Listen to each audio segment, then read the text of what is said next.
Kakenhuan yelek kai football jong ka AG office kalala bakan penliam no iaka Meghalaya Energy Corporation Limited dan Laila North hakajia khun yaka final jong ka North Eastern Council Invitation Football Tournament arhajar arpulai kabalong kumshi benta jong ka jingra khe kari India yaka snam kabaar jong Amrit ka Mahatsaf.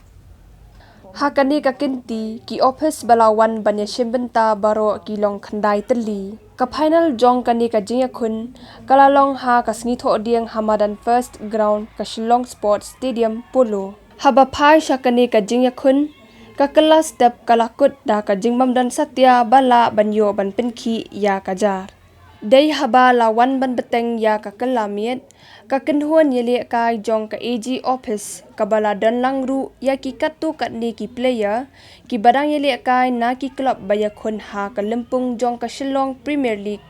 bakilas dang ban kham kan tiu no yala ka rukom yele kai kabala plilat ya ka kenhuan yele kai jong ka AG office bakan yo wat bakan thep ya kini ki lightly ki kol hakaba ya ka kol baningkong layo ban thep ya ka da uchan mitri thma haka minute ka basaw phulai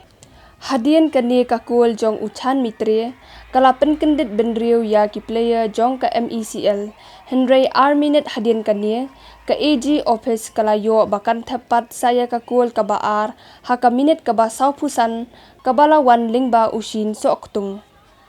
ka kol na ushin kala long ka thong ba ya ki player ka MeECL banla banwan phai sha kalinti jong ka jinga khun ya ka ba ki player jong ka AG office hadin kini ki artli ki kol kilas dang ban ya mir bha hapadeng jong ki Hamadan badru ban sedang ban penshat keleng saudong kamadan ya ka bol kabala nang penstat ya ki ktang leer jong ki player ka MeECL ha ka minute ka basan phusaw ka AG office kalayo ya ka kabu bakan thap ya ka kol kabalai kabalawan pat sana ukerio nongbri kabakala long artat kum uprek balasa khaddu ha ka senduk ka MeECL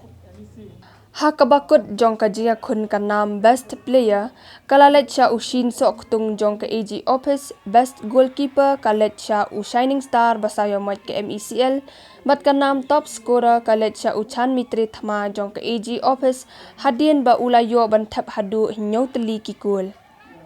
ukong san balawan bandan lang ha ka nikasni dei uji panmei ubabat kum u financial advisor jong ka NEC kasembut kong san pat dei ka sherry lal thangzo kababat kum ka economic advisor jong ka NEC nangta urang ba shnong ka Nongrem Hills uba bantli nari ya kabala sakhi lang ru da kinong trei na baro artli ki office. Thank you so much because of the commentary.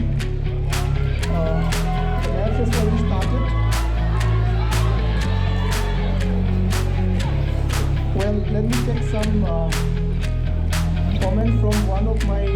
staff of NEC. Would like to give some comments regarding the